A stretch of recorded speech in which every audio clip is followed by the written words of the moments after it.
Welcome to TechLiber channel. In today's video, I'll show you how to check Windows Update history on Windows 10 laptop or desktop computers. Now by the Windows Update history, I mean the Windows Update history along with all the drivers update and also all the security updates. Now to get the history of all of these updates, what you need to do is just go to your start. Just click on your start.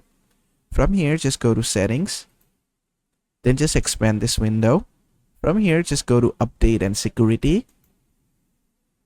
From here, you'll find View Update History. Just click on that. And under Update History, in Quality Updates, you'll find different kind of Windows quality updates. And here in Driver Updates, you'll find different kind of driver updates. There are more different kind of updates here. For example, definition updates, as well as other updates here. You can see all of them here. And then you can just close this window. And basically that is how to check Windows Update history on Windows 10 laptop or desktop computers. I hope this video was helpful. If it was, please give it a thumbs up and don't forget to subscribe.